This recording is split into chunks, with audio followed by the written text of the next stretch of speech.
Salut les filles et les garçons, je suis super contente de vous retrouver aujourd'hui pour une nouvelle vidéo Minute Fit sur un sujet, je crois que c'est le sujet qui m'a été le plus demandé depuis que je suis sur les réseaux sociaux. Comment affiner sa taille? Vous êtes vraiment extrêmement plutôt nombreuses évidemment à me poser cette question, à me demander comment l'affiner, comment obtenir de réels résultats et quels sont mes secrets. Alors déjà il faut savoir que j'ai personnellement pas toujours eu la taille fine, il y en a beaucoup qui aiment penser que c'est tout simplement génétique et naturel, or ce n'est pas le cas. Et même si j'ai toujours eu naturellement un haut du corps plutôt fin par rapport au bas, je n'ai clairement pas toujours eu cette taille. Donc les personnes qui pensent qu'il n'y a que la génétique qui joue, vous vous trompez fortement. La taille fine c'est tout simplement quelque chose que j'ai réussi à obtenir au fur et à mesure des années, tout simplement en appliquant les 10 conseils que je vais vous énumérer juste après. Et vous allez voir, il n'y a absolument rien de mystérieux. Alors comme vous le savez, l'objectif des Minutes Fit ce n'est pas de vous blablater pendant 15 minutes pour vous étaler une tonne de trucs scientifiques qui clairement va vous servir à rien. Je me suis fait des notes et j'ai classé les conseils en 3 catégories. Donc la première c'est tout simplement perdre du gras et booster son métabolisme pour affiner sa taille. Le premier des conseils c'est tout simplement d'augmenter son métabolisme grâce au HIIT. Le HIIT va clairement vous aider à booster votre métabolisme, c'est-à-dire que vous allez dépenser davantage d'énergie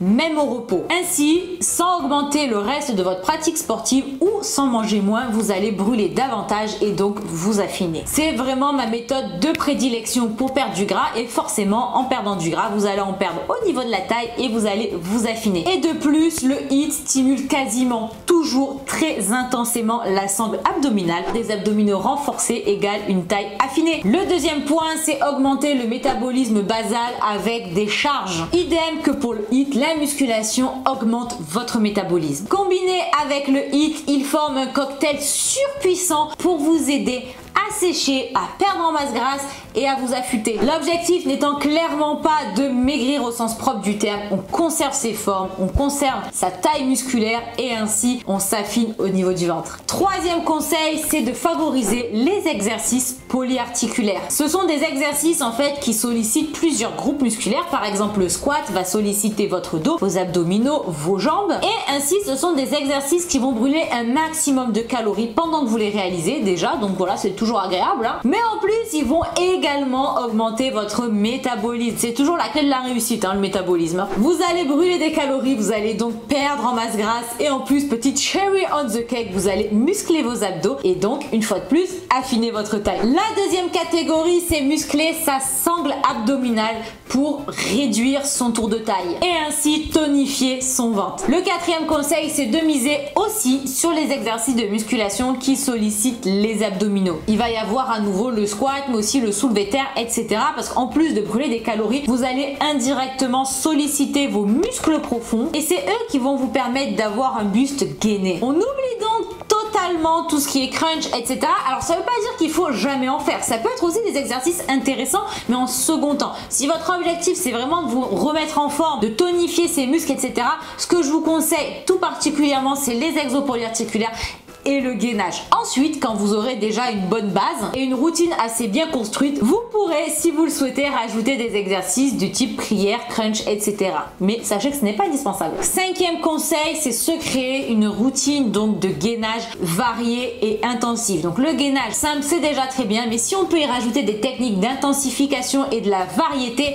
c'est encore mieux. On n'hésite donc pas à travailler ses obliques comme je le fais dans TSE, donc dans les catégories We Sweat, il y a plein de variations de gainage qui vous permettent de solliciter l'intégralité de votre sangle abdominale. À réaliser plusieurs fois par semaine, j'ai presque envie de dire sans modération, c'est l'idéal. Une fois de plus, muscler ses abdominaux tout seul, c'est pas ce qui va vous faire affiner votre taille. Mais tonifier sa sangle abdominale en plus d'une perte de masse grasse, c'est vraiment le combo idéal pour affiner au fur et à mesure sa taille. Sixième point, le fameux vacuum. Donc on me pose, je vais pas dire très souvent, mais assez régulièrement la question, Sissi, que penses-tu du vacuum pour affiner la taille? Alors personnellement, j'ai pas d'avis très tranché, je suis tout simplement pas du tout une adepte de cette méthode. Pour moi en fait c'est un exercice qui est plutôt réservé aux bodybuilders dans le sens où l'intérêt il est plutôt sur scène finalement lorsqu'on performe et qu'on doit réaliser un vacuum. Si votre objectif c'est purement physique pour être bien dans votre peau, avoir la taille plus fine, etc., pour moi, c'est clairement pas la meilleure des méthodes. Le vacuum ne fait clairement pas magiquement disparaître les centimètres de tour de taille. Ça, c'est un mythe, hein, je crois. Tout comme les abdos et le gainage d'ailleurs. C'est pas ça qui du jour au lendemain va vous faire perdre 5, 6, 7, 10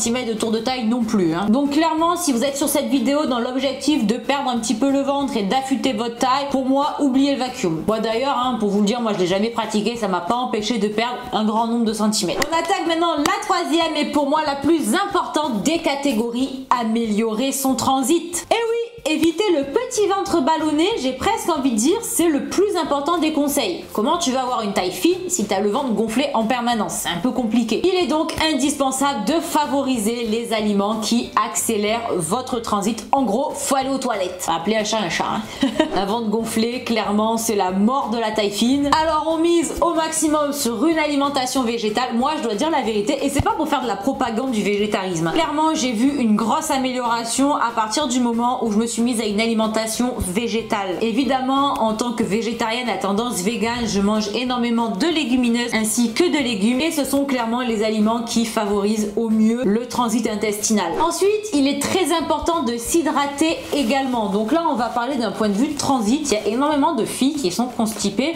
C'est vraiment un problème qu'on a nous les femmes et souvent c'est parce que soit on mange pas assez, soit on mange pas de fibres issues des légumineuses, etc. Soit c'est aussi car on ne s'hydrate pas assez. Comment voulez-vous aller au transit si en gros bon, c'est un peu vulgaire dit comme ça, mais l'image est là. Il faut hydrater votre bol intestinal, à savoir ce que vous avez dans le ventre. En hydratant les selles, c'est la façon, c'est une des façons les plus efficaces pour aller aux toilettes régulièrement. Donc c'est pas la partie la plus glamour, mais croyez-moi, c'est une des plus importantes. Ensuite, 9e point des plus importants, c'est d'éviter le grignotage pour 2 raisons. Donc la première des raisons, c'est tout simplement car c'est des calories, ce sont des calories inutiles qui vont se rajouter à votre alimentation et c'est ce genre de calories inutile qui va venir se stocker directement sur votre taille, sur vos poignées d'amour, voire votre culotte de cheval, où vous voulez. C'est clairement la mort de la taille fine, surtout que je me permets de rebondir sur le point numéro 10. Il est absolument indispensable de mettre votre transit au repos de temps en temps. Et c'est pour cela qu'éviter le grignotage est aussi important. En plus d'éviter les calories inutiles, vous allez en fait ne jamais laisser votre intestin se reposer. Vous allez solliciter votre digestion en permanence, donc votre ventre il va tout le temps travailler en fait. Et évidemment, lorsque le ventre il est en digestion, il est plus gonflé. Vous me demandez tout le temps, Tata Sissi,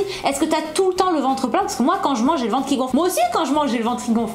Vous me prenez le soir, après les 3 repas de la journée, j'ai clairement pas le même ventre plat qu'au réveil. C'est tout à fait normal. C'est pour ça qu'il est, selon moi, ultra important d'avoir des phases de repos d'un point de vue digestif. Et c'est aussi pour ça que je me suis remise, ça fait bien 1 an maintenant. Hein. J'avais fait une première tentative de jeûne intermittent qui avait un petit peu échoué. Je vous avais fait d'ailleurs un partage d'expérience en vidéo. Et là, ça fait 1 an que je m'y suis remise. J'ai adapté cette fois-ci, ça se passe beaucoup mieux que la première fois et ça me permet d'avoir des phases de jeûne qui sont beaucoup plus longues et qui permettent à mon appareil digestif de se mettre au repos. Et je pense que ça aussi, c'est une des choses qui aide clairement à avoir le ventre plat. Voilà les filles, les garçons, vous avez un plan d'attaque sur 10 points clés pour réussir à enfin obtenir une taille fine et un ventre plat. N'oubliez pas qu'évidemment, on devient toute la meilleure version de nous-mêmes. Il est inutile d'espérer avoir la taille fine d'autrui si évidemment c'est absolument pas votre nature, mais n'oubliez pas que tout peut être amélioré et si j'ai des résultats, vous aussi vous pouvez les avoir. J'espère que cette vidéo Minute Fit vous aura plu. Quant à nous, on se retrouve très bientôt pour de nouvelles vidéos fitness sur ma chaîne. D'ici là, portez-vous bien. Ciao ciao.